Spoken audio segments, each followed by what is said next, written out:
Le loup est à la porte. Une réflexion sur Matthieu chapitre 7, versets 21 et 24 à 27. Ce n'est pas en me disant « Seigneur, Seigneur » qu'on entrera dans le royaume des cieux, mais c'est en faisant la volonté de mon Père qui est aux cieux. Ainsi, celui qui entend les paroles que je dis là et les met en pratique est comparable à un homme prévoyant qui a construit sa maison sur le roc. La pluie est tombée, les torrents ont dévalé, les vents ont soufflé et se sont abattus sur cette maison. La maison ne s'est pas écroulée car elle était fondée sur le roc. Et celui qui entend de moi ces paroles sans les mettre en pratique est comparable à un homme insensé qui a construit sa maison sur le sable. La pluie est tombée, les torrents ont dévalé, les vents ont soufflé. Ils sont venus battre cette maison. La maison s'est écroulée et son écroulement a été complet. Chaque fois que je lis ces versets, je me souviens du conte des 3 petits cochons. Connaissez-vous cette histoire? 3 petits cochons se sont construits chacun une maison. Celle du premier petit cochon était en paille. Celle du second était en bois et celle du troisième était en briques. Le grand loup méchant arrive chez le premier petit cochon et souffle sur sa maison de paille. Sa maison s'envole. Puis il le dévore.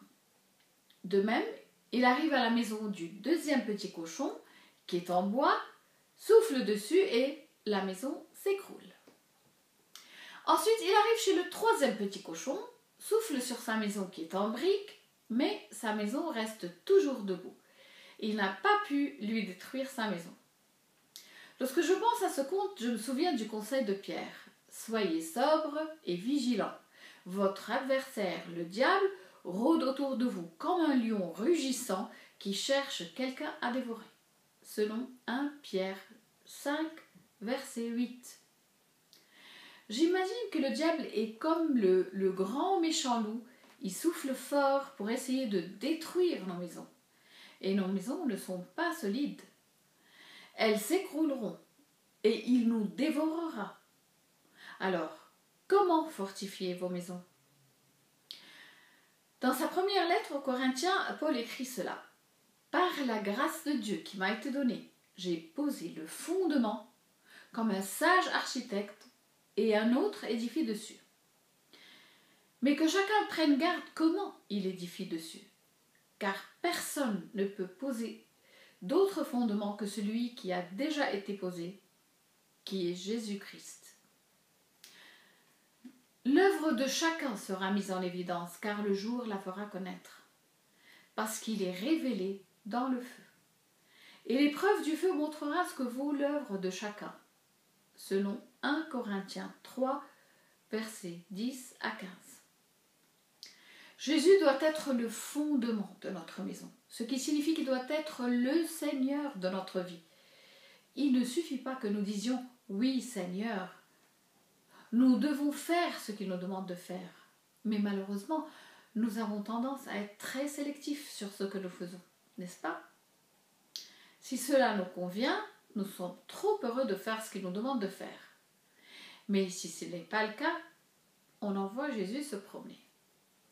Le danger est que nous finissions dans les voies qui nous mènent vers des destinations où nous préférerions ne pas aller, comme le dit Jésus dans Matthieu 7, 21. Ceux qui me disent « Seigneur, Seigneur » n'entreront pas tous dans le royaume des cieux, mais celui-là, seul qui fait la volonté de mon Père qui est dans les cieux. Il ajoute, bien que cela ne fasse pas partie de la lecture d'aujourd'hui, « Seigneur, Seigneur » c'est en ton nom que nous avons prophétisé, c'est en ton nom que nous avons chassé des esprits mauvais, c'est en ton nom que nous avons accompli de nombreux miracles, ne le sais-tu pas? Alors, je leur dirai ouvertement, je ne vous ai jamais connu, retirez-vous de moi, vous qui commettez l'iniquité. Le loup est à la porte.